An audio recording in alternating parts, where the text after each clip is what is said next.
안녕하십니까? 저는 SNU2의 한바을 목자라고 합니다. 제가 2부 예배는 처음인데요. 초청해 주셔서 일단 감사합니다. 우리 청년들은 잘 모르겠는데 저희가 얼마 전에 목동 임명을 받은 함예주 자매님과 동두천에서 카츠사 근무하고 있는 함세한 그 목동의 아빠 되는 사람입니다. 반갑습니다. 오늘 제가 전할 송년 말씀의 제목은 여호와는 나의 목자입니다. 요절은 시편 23편 1절입니다. 요절 말씀 다 함께 읽어보시겠습니다. 시작.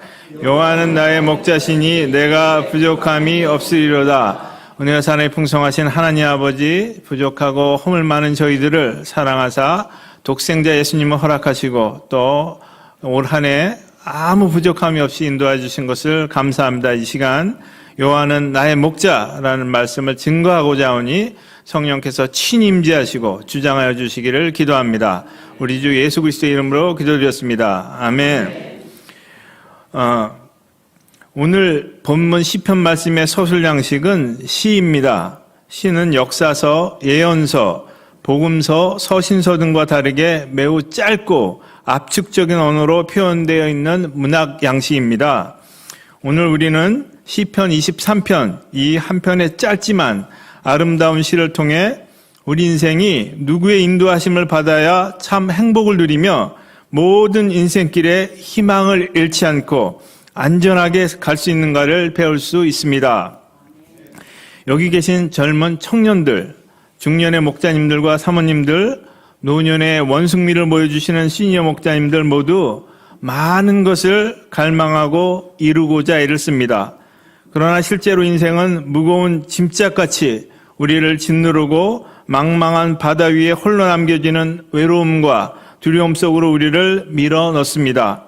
우리가 우리의 힘만 의지할 때 이 힘겨운 인생을 감당할 수 없음을 알게 됩니다. 하나님은 이런 우리의 연약함을 아시고 어두움 가운데서 절망하고 있는 우리를 찾아오셔서 위로하여 주십니다. 우리 인생들을 창조하신 하나님이야말로 우리를 가장 잘 아시고 불쌍히 여기시고 선한 길로 인도하시는 참 목자가 되십니다. 오늘 본문의 시를 쓴 주인공 다윗은 이 진리를 가슴에 간직하고 승리하는 인생을 산 대표적인 인물입니다. 오늘 다윗의 위대한 고백을 통해 우리 인생의 참목자 되시는 하나님을 깊이 만나고 다윗의 이 뜨거운 신앙 고백을 바로 나 자신의 것으로 소유하는 저와 여러분이 되기를 간절히 기도합니다. 파트 1, 여호와는 나의 목자, 1절에서 4절입니다. 1절 보십시오. 요절이니까 다시 한번 읽어보겠습니다. 다 함께 시작. 여호와는 나의 목자시니 내가 부족함이 없으리로다. 다윗은 여호와는 나의 목자라고 고백하고 있습니다. 이는 하나님과 다윗 사이에 어느 누구도 개입되지 않는 지극히 개인적이고 인격적인 관계를 말합니다. 다윗은 소년 시절에 아버지의 양을 치며 목자로 살았기에 누구보다도 목자와 양의 관계를 잘 알았습니다. 그는 양의 운명이 목자에게 달려있음을 잘 알고 있었습니다. 양이란 동물은 겁이 많고 약한 동물입니다. 특별히 털이 많고 커다란 몸집에 비해 발목이 약해서 다치기도 쉽고 맹수가 나타나도 그 약한 발목 때문에 도망치지도 못합니다. 게다가 겁도 많아서 물에 비친 자신의 그림자가 흔들리는 것만 봐도 기겁을 하고 도망을 치는 동물이 양입니다. 따라서 양에게 목자의 존재는 자신의 생명과 연결되는 아주 중요한 일입니다. 양은 목자를 의지할 수밖에 없는데 그것만이 자신의 살 길이기 때문입니다. 다윗은 이런 양을 먹이고 보살피면서 하나님의 마음을 배웠습니다. 또 이들을 돌보면서 양과 같은 자신의 연약한 모습도 깨닫게 되었습니다. 양들은 연약하고 지혜가 부족하여서 목자가 돌보지 않으면 아무것도 할 수 없는 동물입니다. 다윗은 자신도 양과 같이 목자 되신 하나님이 없이는 아무것도 할 수 없는 연약한 존재임을 깨달았습니다. 그래서 그는 하나님을 목자로 삼고 요한은 나의 목자시니라고 말하고 있습니다. 요한은 나의 목자라고 고백하는 것은 나는 하나님께 속한 자임을 고백하는 것입니다. 목자가 값을 주고 양을 사게 되면 가장 먼저 하는 일이 그 양이 목자의 소유임을 나타내는 표시로 예리한 칼로 귀에 상처를 내는 것입니다. 이와 같이 예수 그리스도께서도 십자가에 못 박혀 죽으심으로 그 값으로 우리를 사시고 그의 소유로 삼으셨습니다. 그래서 우리는 예수님은 나의 목자시다라고 고백할 수 있게 되었습니다. 누가복음 15장 4절에 너희 중에 어떤 사람이 양 100마리가 있는데 그 중에 하나를 잃으면 99마리를 들여두고 그 잃은 것을 찾아내기까지 찾아다니지 아니하겠느냐라고 말합니다. 상식적으로 보면 어느 바보 같은 목자가 양 99마리를 두고 고작 잃어버린 한 마리를 찾아 온 광야를 헤매겠습니까?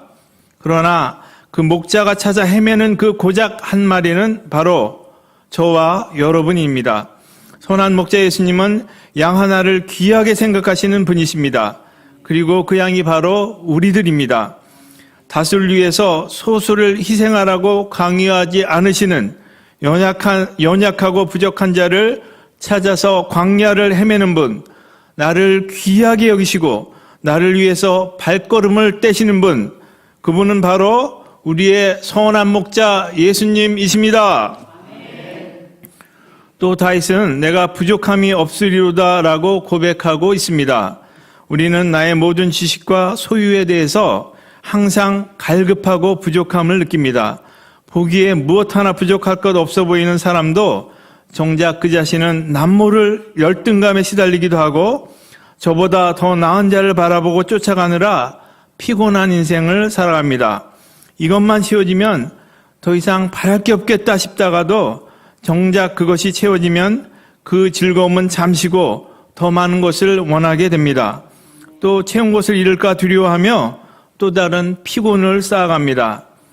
옛날 영국의 한 귀족이 자신의 집에 하녀가 하는 혼잣말을 우연히 듣게 되었습니다. 내게 5파운드만 있다면 얼마나 행복할까.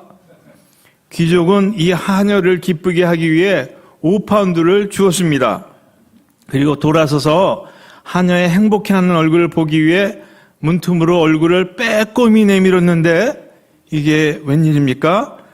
하녀는 자신의 머리를 쥐어뜯으며 아이 10파운드라고 말할걸. 인간의 욕심이란 끝이 없습니다. 전도서 기자는 고백했습니다. 모든 만물에 피곤하다는 것을 사람이 말로 다 말할 수는 없나니 눈은 보아도 족함이 없고 귀는 들어도 가득 차지 아니하는도다. 다윗은 왕이요 장군이요 뛰어난 시인이며 음악가로서 인간적으로 볼 때 전혀 부족함이 없는 사람이었습니다. 그러나 그는 그런 인간 조건들 때문에 부족함이 없다고 말하지 않았습니다. 행복하다고 말하지도 않습니다. 그러나 하나님을 자신의 목자로 모시고 살았기 때문에 부족함이 없다고 말하는 것입니다. 내가 부족함이 없으리로다는 말씀은 목자이신 하나님의 인도하심에 부족함이 없다는 것이요. 다윗 자신이 더 이상 바랄 것이 없을 만큼 선한 목자의 돌보심에 매우 만족하고 있다는 것입니다. 양의 행복은 전적으로 목자에게 달려 있습니다. 품삯을 바라고 양을 치는 삭군에게 맡겨진 양들은 비참합니다. 삭군 목자는 그 삭새만 관심이 있고 양들의 행복에 관심이 없습니다. 삭군은 양들을 망치한 채 자신이 편하기를 원하기 때문에 양들은 사나운 짐승들로부터 자유할 수 없습니다. 꼴을 제대로 먹지 못해 쇠약하고 병들어 애처로운 신세가 됩니다. 반면에 선한 목자는 양의 행복에 깊은 관심을 가지고 양떼를 보살피는데 온 힘을 기울입니다. 양떼를 부지런히 살피고 양떼를 위하여 경계를 게을리하지 아니합니다. 목자는 양들에게 필요한 것이 무엇인가를 알고 그 필요를 공급해 주기 위해 애씁니다. 선한 목자의 돌봄을 받고 자라는 양들은 통통하게 살이 찌고 그 마음에 무한한 행복을 느끼며 살아가게 됩니다. 우리가 선한 목자 예수님, 나의 하나님을 목자로 삼고 살아갈 때 내 영혼이 살찌고 참 안식과 평화를 누리며 부족한 없는 인생을 살 수 있습니다. 2절을 보십시오. 제가 읽어보겠습니다. 그가 나를 푸른 풀밭에 누이시며 쉴만한 물가로 인도하시는도다. 양들은 배가 부르지 않거나 안심되지 않으면 결코 눕지 않습니다. 양들 쉬게 하기 위해서는 두려움과 긴장과 괴로움과 배고픔에서 벗어나 자유함과 만족감을 갖도록 해야 합니다.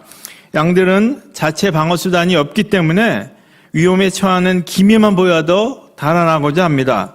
그러나 다리가 짧아 넘어지면 일어나지 못합니다. 양은 목자가 자기와 함께 있어줄 때 안심하고 평화를 느끼게 되고 그때야 비로소 안식을 누릴 수 있습니다. 또 양들이 두려워하는 이유는 양들 내부에 형성되는 긴장과 적대의식과 경쟁의식도 그 원인이 됩니다. 내셔널 지오그래픽이나 동물의 왕국 같은 프로그램을 통해 다 아시겠지만 동물의 세계에도 뚜렷한 위계 질서가 있습니다. 양들은 머리를 들이받아 서로의 우위를 결정하는데 이런 경쟁으로 인해 신경이 날카로워지고 긴장하게 되면 안정을 취하지 못하게 됩니다. 그러나 목자가 그들 가운데 있게 되면 이러한 경쟁을 하지 않게 되고 안식과 평화를 누리게 됩니다. 우리가 나의 목자 하나님이 늘 나와 함께 하시고 내 곁에 계시다는 사실을 인식할 때 두려움과 염려가 사라지고 참된 안식과 평화를 누릴 수 있습니다. 또 목자는 양들을 쉴 만한 물가로 인도합니다. 쉴 만한 물가는 잔잔히 흐르는 물가에 있는 쉼터를 시적으로 표현한 것입니다. 물가에 있는 쉼터는 고요하고 평화로워서 양들이 마른 목을 축이고 새 힘을 얻을 수 있는 곳입니다. 양은 본래 겁이 많고 온몸에 털이 덮여 있어 자칫 물에 빠지면 나오지 못하고 그대로 죽을 수도 있습니다. 그래서 물살이 거세게 흐르는 물에 접근한 것은 감히 엄두도 낼 수 없습니다. 그래서 목자는 양을 잔잔한 물가로 인도해야 합니다. 잔잔한 시냇물이 없을 때에는 목자가 흐르는 물을 돌로 막아서 잔잔케 하고 난 뒤 양들이 안심하고 먹을 수 있도록 목자는 곁에 서 있게 되는데 목자는 이때 피리를 붑니다.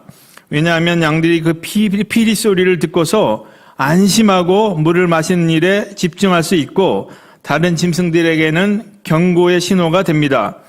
혹시 여기 피리 소리가 들리지 않으십니까? 삐리리리리. 하나님을 목자 삼을 때 하나님의 말씀이 내 심령을 울리는 아름다운 피리 소리로 내 귓전에 들릴 것입니다. 목자가 들려주는 피리 소리에 양들은 흔들리는 물빛에 들어오지 않으며 부스럭거리는 소리에 도망할 필요도 없이 편안하게 물을 마실 수 있습니다. 목자 되신 하나님은 우리를 쉴만한 물가로 인도하십니다. 우리 몸이 물을 필요로 하는 것과 같이 우리 영혼도 성령의 물을 필요로 하고 있습니다. 선한 목자 되신 예수님은 목마른 우리 영혼에 생명의 물을 부어주십니다. 요한복음 7장 37절 38절에서 예수님은 말씀하십니다. 누구든지 목마르거든 내게로 와서 마시라. 나를 믿는 자는 성경의 이름과 같이 그 배에서 생수의 강이 흘러나리라. 예수님은 참으로 우리를 쉴만한 물가를 아시고 우리를 그곳으로 인도해 주십니다. 예수님은 영생수가 되십니다. 이 물을 마시는 자마다 영원히 목마르지 아니하고 그 속에서 영생하도록 솟아나는 샘물이 됩니다. 이 생명의 물을 마실 때 우리 영혼은 참된 만족과 안식을 누릴 수 있습니다. 3절을 보십시오. 3절을 다 함께 읽어보시겠습니다. 시작.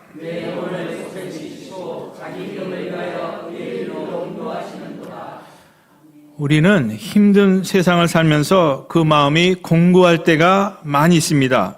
인생을 살면서 내 뜻대로 되지 않는 일에 절망하고 병으로 고통하기도 하고 미래에 대한 염려와 상대적 열등감에 비참해하기도 하고 정욕과 쾌락을 쫓아 살다 끝없는 허무에 빠지기도 합니다. 우리가 이런 딱하고 어려운 처지, 곧 곤고함에 빠지는 때는 우리 영혼이 범죄할 때입니다. 시편 107편 10절, 11절은 말씀합니다. 사람이 흑암과 사망의 그늘에 앉으며 곤고와 쇠사슬에 매임은 하나님의 말씀을 거역하며 지존자의 뜻을 멸시함이라. 그러나 우리가 빈손 들고 주님 앞에 나아가 회개하게 되면 하나님은 우리를 불쌍히 여기사 예수 그리스도를 통하여 우리의 모든 험과 죄를 용서해 주시고 아무 값 없이 우리에게 죄사함의 은혜를 베풀어 주십니다. 이 은혜를 덧입을 때 우리 영혼은 소생함을 잊고 목자가 인도하는 의의 길, 곧 진리의 길로 갈 수 있습니다. 4절을 보십시오. 내가 사망의 엄침한 골짜기로 다닐지라도 해를 두려워하지 않을 것은 주께서 나와 함께 하심이라. 주의 지팡이와 막대기가 나를 안위하시나이다. 이 말씀은 우리가 어떤 위험한 상황에 처한다 할지라도 두려워하지 않는 것은 주님께서 나와 함께 하시기 때문이라는 확신에 찬 고백입니다.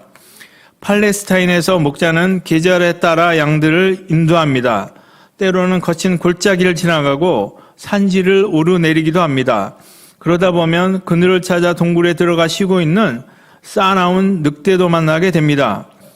늑대가 편안하게 누워 있는데 그 바로 앞에 탐스러운 먹잇감이 지들끼리 뭐라고 떠들면서 지나갑니다. 이 늑대 입장에서 보면 자기 집 밖에서 시끌벅적하게 마치 피크닉이라도 나온 것처럼 태연하게 지나가는 양들이 얼마나 우습겠습니까? 그냥 땡큐죠. 늑대가 이놈의 양을 확 하고 뛰쳐나가는 순간 그 옆에는 목자가 커다란 지팡이를 들고 떡하니 버티고 서 있습니다. 목자가 곁에 있다는 것은 양들도 늑대 굴 앞을 담대하고 도도하게 걸어갈 수 있게 하는 힘입니다. 우리가 아무리 사망의 엄침한 골짜기를 다닐지라도 해를 두려워하지 않을 것은 주께서 나와 함께 하시기 때문입니다.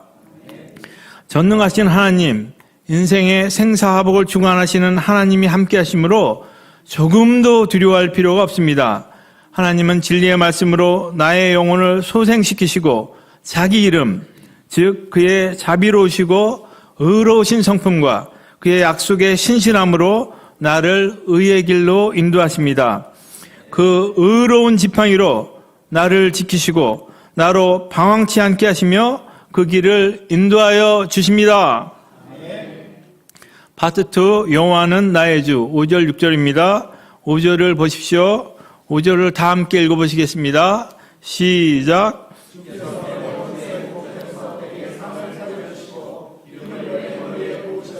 내 잔이 넘치나이다. 이제 우리는 우리에 있는 양이 아니라 연회에 초대받은 손님입니다. 여호와 하나님은 선한 주인이 되시고 나는 하나님이 예비하신 그리스도의 어린 양의 잔치에 초대받은 영광스러운 손님이 됩니다. 나의 주인 되신 하나님은 세상 두려움과 원수들을 피하여 숨은 나를 환대하시고 연회를 베풀어 주십니다. 하나님이 나를 위해 준비하신 식탁은 각종 진귀한 음식으로 가득 채워져 있고 나의 잔이 넘치도록 그 사랑을 내게 부어주십니다. 6절을 보십시오. 내 평생의 선하심과 인자하심이 반드시 나를 따르니 내가 여호와의 집에 영원히 살리로다. 다윗은 지금까지 하나님께서 그를 인도하신 것 같이 앞으로도, 아니 평생 동안 그의 선하심과 인자하심이 따를 것을 확신하고 있습니다. 하나님은 우리의 사는 날 동안 그 좌우 전후에서 우리를 지키실 것입니다. 그리고 마침내 우리가 여호와의 집에서 영원히 살게 될 것입니다. 여호와의 집에 산다는 것은 여호와의 가족이 된다는 것을 의미합니다. 고대에는 가족이라는 의미는 너의 문제가 곧 나의 문제라는 말과 같습니다. 내가 여호와의 집에 살 때 내 문제는 더 이상 내 문제만이 아닙니다. 그것은 아버지가 담당해야 할 문제이고 하나님이 내 목자인 이상 내 문제는 하나님의 문제입니다. 내 모든 문제는 하나님께서 그 성실하심으로 풀어 가실 것입니다. 내 문제를 아버지, 곧 나의 목자 하나님이 풀어 가시는 동안 나는 다만 그 가족으로, 양으로서 중심을 잡고 흔들리지 않으면 됩니다. 저는 1969년 1월 5일에 경기도 이천의 자그마한 시골에서 태어났습니다. 막노동과 공장 일을 하는 가난한 가정에서 태어난 저는 열등감에 깊이 병들어 살았습니다. 또 어려서 본 음란물로 인해 내면을 더럽히는 정욕에 취해 살던 자였습니다. 먹고 살기에 여념이 없으신 부모님, 자기 앞가림하기에 바쁜 친족과 친지들, 자기 야망을 채우기 위해 나를 이용해 보고자 했던 교사들과 교수들, 나를 좋아했지만 나의 문제를 해결해 줄 수 없었던 무력한 친구들, 이렇게 참되고 선하고 능력있고 신실하고 완벽한 목자를 만나지 못했을 때 저는 인생의 짐을 스스로 짊어져야 한다는 생각으로 피눈물을 흘리며 살았습니다.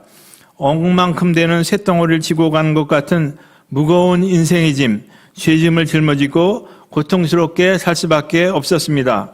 저는 대학 입시를 준비하면서 경쟁심과 시기심으로 피곤한 인생을 살았고 또 원하지 않던 전공, 원하지 않던 학과에 들어가게 되어 늘 삶이 불만족스러웠습니다. 동아리 활동이나 학과 공부 등 그 어떤 곳에도 만족을 느끼지 못하고 살던 저는 군대로 도피하였습니다. 그러나 군 생활 중 근무 후에 음주를 해서 유치장에 들어가기도 하고 군기 교육대를 2번이나 가게 돼서 심한 공황장애와 우울증을 얻게 되었습니다. 늘 불안하고 초조하고 잘못되어 망하거나 죽을 것 같은 공포가 계속해서 저를 엄습했습니다. 저는 그 어디에서도 참 만족과 평강을 누리지 못했습니다. 뭔가를 채워줄 수 있을 것 같았던 연애 상대도 쉽게 마음이 변하는 변덕스러운 존재라는 것을 깨닫고 상처만 받은 채 헤어졌습니다. 저는 스스로 제 인생을 헤쳐나갈 수 없는 정말로 무력한 양과 같은 존재임을 뼛속 깊이 깨닫게 되었습니다. 하나님은 이런 저를 불쌍히 여기시고 UBF 성경 공부를 통해 선한 목자 예수님을 보내주셨습니다. 저는 여전히 무력하고 더럽고 성실하지 못하고 어리석었지만 제가 예수님을 목자로 여기고 그분의 말씀과 그분의 뜻에 순종하고자 길을 쓰고 버틸 때 예수님께서 인생의 모든 문제를 해결해 주시고 제게 참심과 평안 그리고 세상에서 누려보지 못했던 행복을 맛보게 하시는 것을 많이 체험하게 되었습니다. 하나님은 제가 캠퍼스 선교 사명을 감당하기 위해 애를 쓰고 말씀 공부와 전도, 제자 양성 역사에 힘쓸 때 저에게 가장 합당하고 아름다운 한메리 목자님을 동역자로 주셨습니다. 귀하고 아름다운 2 자녀도 주셨습니다. 부족했지만 영건센터를 개척하는 목자로 세우시고 젊은 시절을 대학생들을 섬기고 먹이는 목자로 살게 하셨습니다. 직장에서 지혜와 지식이 부족했지만 나의 목자 되신 하나님께 간절히 기도할 때 맡겨진 일들이 하나하나 해결되게 하셨습니다. 또 도저히 할 수 없는 일이 배당되어 고민하고 큰 두려움이 들어 절망하고 드러누웠을 때 하나님이 친히 개입하셔서 다른 능력 있는 직원을 통해 그 문제를 단숨에 해결해 주시는 놀라운 일도 체험하게 하셨습니다. 저는 우리 모임에 오게 된 후 예수님을 나의 목자로 여기고 그분의 뜻을 알고 순종하기 위해 아침에 일어나 제일 먼저 기도하고 양식 먹고 성경 10장을 매일 통독하고 영적인 서적을 읽는 영적 기본 생활을 꾸준히 감당했습니다. 그래야 할 때 하나님은 때마다 말씀을 주시고 제가 스스로 생각하지는 못했던 도전적인 일들을 해내게 하셨습니다. 직장 생활을 하면서 날마다 캠퍼스에 오르는 것은 많은 도전이 되었지만 하나님은 이를 해내게 하셨고 직장 일도 아무 문제 없이 무난히 해내게 하셨습니다. 병약하고 두려움 많고 도전적인 일을 엄두도 못 대던 제가 45이라는 늦은 나이에 미국의 켄터키 대학교 행정대학원 유학생 선교사로 나가게 하셨습니다. 그곳에서 2년 동안 마음껏 미국 양들을 포함한 다양한 학생들을 피싱하며 제자로 양성하며 행복하게 살게 해 주셨습니다. 덤으로 행정학 석사학위도 주셨습니다. 이렇게 저의 목자가 되어주사 저의 모든 것을 넘치게 채워주신 하나님을 찬양합니다. 2017년 미국에서 귀국한 저에게 하나님은 또다시 세계 선교 비전을 보여주시고 영어를 집중적으로 공부케 하셨습니다.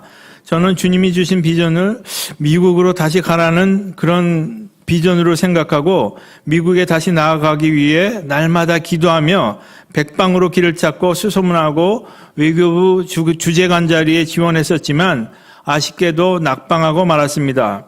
이제 50대 중반이 되고 퇴직도 얼마 남지 않아 선교사로 나가는 것이 현실적으로 어렵게 되자 저는 선교사로 나가는 것이 하나님의 뜻이 아닌가 보다라고 생각하며 남은 공직 생활을 안일하게 지내고자 하였습니다. 그런데 올해 6월경 주일 소감을 쓰고 있을 때 54세에 선교사로 나아가는 주님의 음성을 듣게 되었습니다.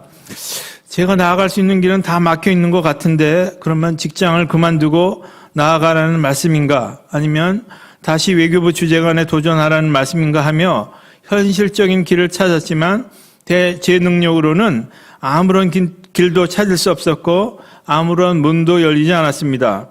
그런데 올해 연말에 국가인권위원회 제주 출상소장 자리가 4급으로 조정되면서 제가 발탁되어 2024년 1월자로 발령받아 나가게 되었습니다.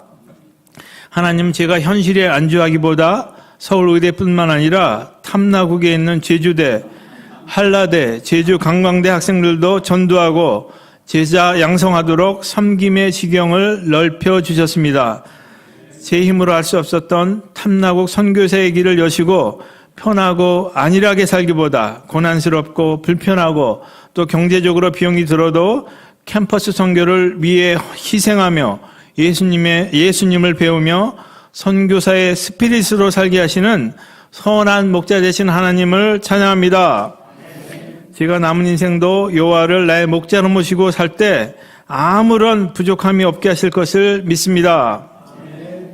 결론적으로 우리 모두는 스스로의 힘으로 살 수 없는 양과 같은 연약한 존재들입니다. 따라서 우리가 누구의 인도하심을 받는가 하는 문제는 우리의 현재와 미래를 결정하는 너무나 중요한 문제입니다. 이 시대는 우리를 유혹하는 정욕과 죄의 세력들이 가득합니다. 또 불확실한 미래에 대한 불안과 염려, 끝도 없는 경쟁에 고통하며 서로의 욕심 앞에 누군가는 절망하고 또는 누군가는 이를 지키고자 근심하며 두려움에 빠져 살아갑니다. 우리가 이런 거친 세상과 내면의 고통 앞에 참 안식과 평강을 누리며 승리하는 길은 오직 선한 목자 되신 나의 하나님을 목자로 삼는 것입니다. 여호와 하나님을 나의 목자 삼을 때 그 어떤 사망의 골짜기를 지날지라도 두려움 없이 지나며 참 쉼이 있는 잔잔한 물가에 이를 수 있습니다. 여호와는 나의 목자시니 내게 부족함이 없으리로다. 우리가 2023년을 마무리하는 시점에 와 있습니다. 선한 목자 하나님은 올 한 해 우리의 모든 필요를 채워주시고 우리를 지켜주셨습니다. 우리에게 아무런 부족함이 없게 하시는 하나님을 찬양합니다.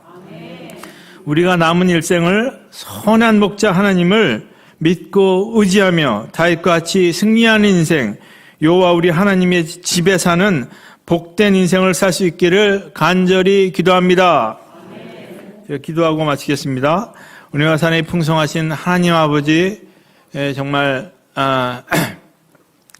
야생의 짐승들이 날 경쟁하는 이 세상에서 저희를, 양 같은 저희를 또 구원하시고 지키시고 보존하시고 또 도전적인 일도 하시면서 우리를 살게 하시는 선한 목자 하나님을 인해서 감사를 드립니다. 저희 올 한 해 저희를 잘 지켜주신 하나님을 믿고 의지하며 남은 일생 선한 목자 하나님을 나의 목자로 삼고 승리하는 인생을 살 수 있도록 은혜 주시기를 간절히 기도합니다. 우리 주 예수 그리스도의 이름으로 기도드렸습니다. 아멘.